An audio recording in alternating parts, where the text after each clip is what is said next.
ఉపరాష్ట్రపతి జగదీప్ ధన్ఖడ్ మరోసారి న్యాయ వ్యవస్థపై విరుచుకుపడ్డారు. ఈసారి సుప్రీంకోర్టును పేరు పెట్టి విమర్శించారు. ఆర్టికల్ 142ను ఆయన న్యూక్లియర్ మిస్సైల్గా అభివర్ణించారు. ఆర్టికల్ 142 సుప్రీంకోర్టుకు ప్రత్యేక అధికారాలు కట్టబెడుతున్నది. ఏ విషయంలోనైనా సంపూర్ణమైన న్యాయం అందించడం కోసం సుప్రీంకోర్టు ఎలాంటి ఉత్తర్వులైనా ఇవ్వవచ్చునని ఆర్టికల్ 142 చెప్తున్నది. ఈ ఆర్టికల్కు మినహాయింపులేమీ లేవు. రాజ్యాంగ సభ ముందుకు వచ్చిన ఆర్టికల్ 142 ముసాయిదాను చర్చ కూడా లేకుండా ఉన్నదున్నట్టు ఆమోదించారు.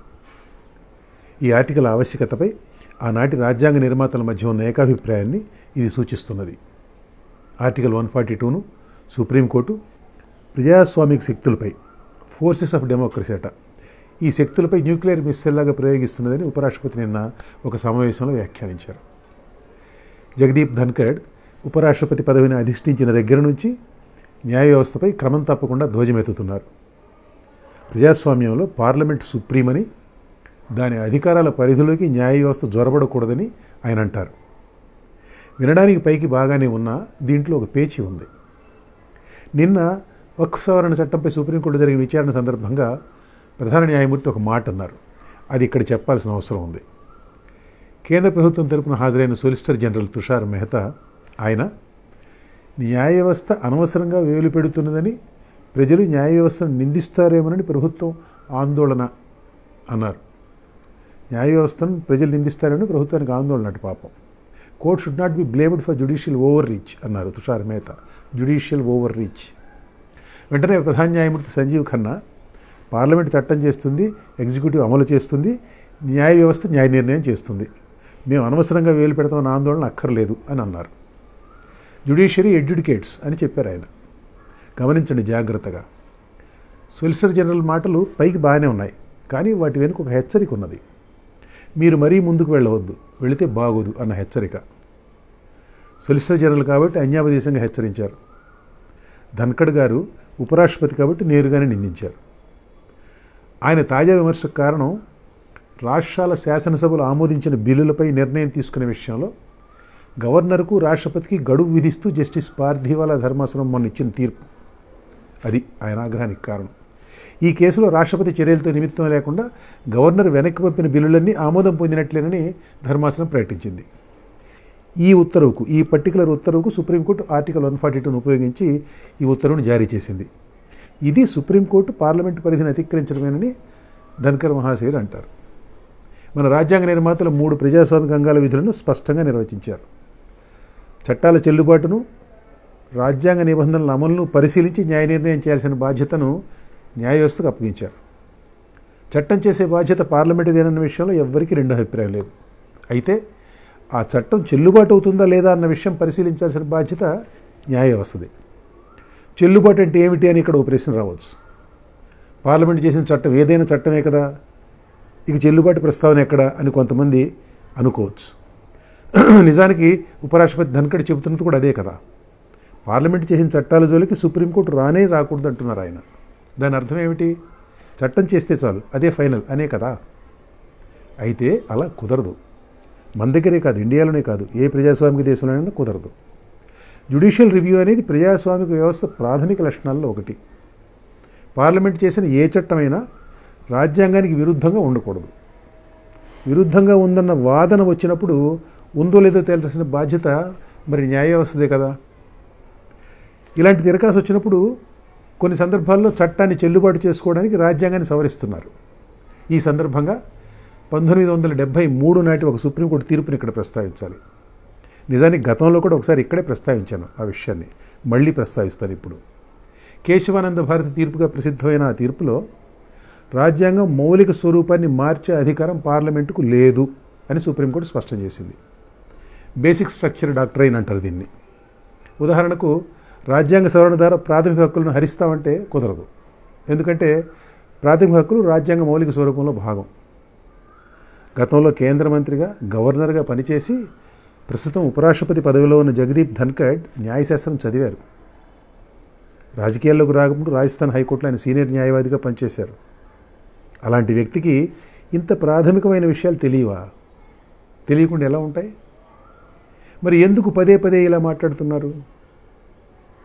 న్యాయ వ్యవస్థపై ఒత్తిడి తీసుకురావడం లక్ష్యంగా ఒక వ్యూహం ప్రకారం ఈ దాడి జరుగుతున్నది. ఈ దాడి చేయిస్తున్న వారు తాము నేరుగా ఆ పని చేయలేరు, కనీసం ప్రస్తుతానికి చేయదలుచుకోలేదు.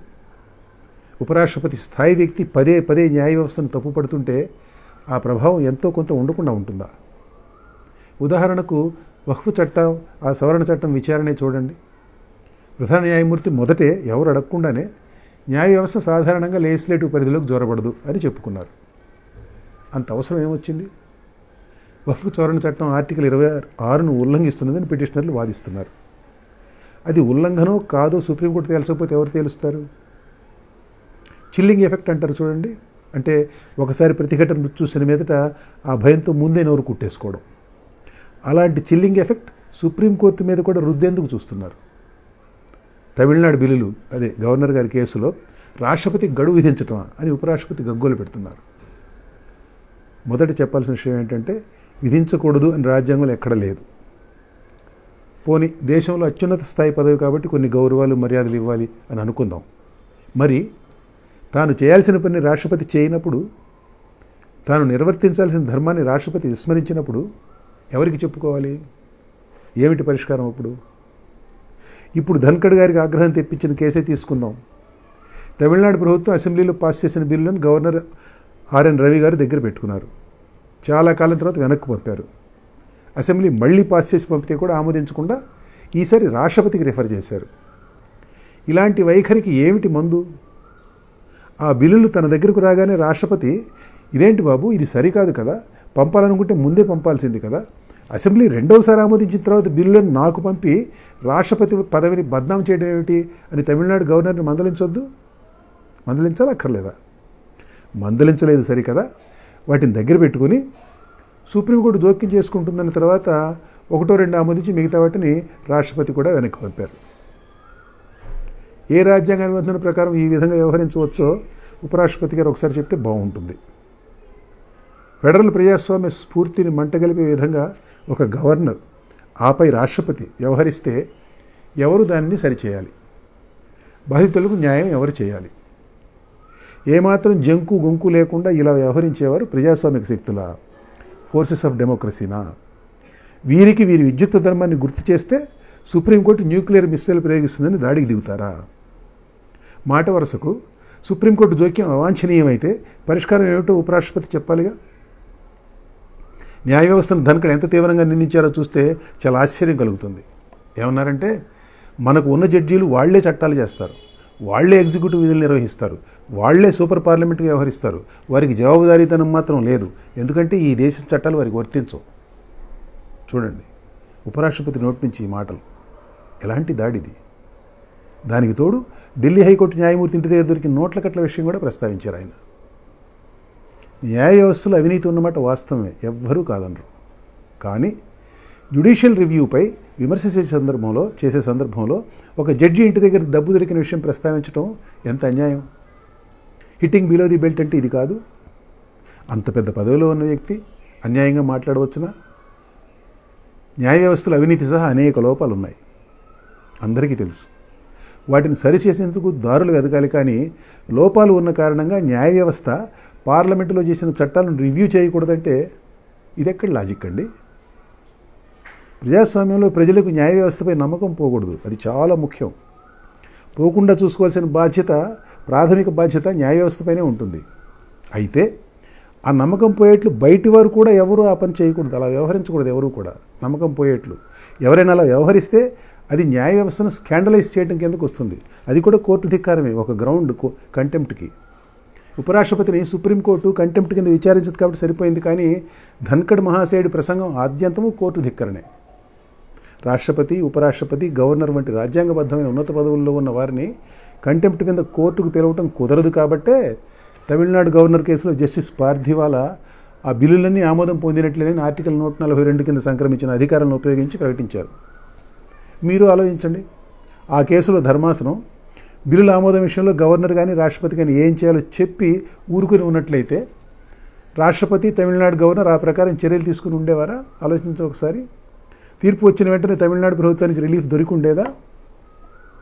ఆ ఇద్దరు రాజ్యాంగ సంరక్షకులు ఎలాంటి చర్యలు తీసుకోకపోతే, సుప్రీంకోర్టు తీర్పును ఖాతరు చేయకపోతే చేయగలిగింది ఏమీ లేదని, వారిని కోర్టుకు పిలవలేమని జస్టిస్ పార్థివాలాకు బాగా తెలుసు. అందుకే సంపూర్ణమైన న్యాయం చేయడం లక్ష్యంగా ఆర్టికల్ 142ను ఉపయోగించారు. కనీసం ఆ ఒక్కసారికి వారితో పని లేకుండా చేశారు. దానికి సుప్రీంకోర్టును నిందించడం రోగికి కాకుండా వైద్యుడికి మందు ఇస్తానన్నం లాంటిది.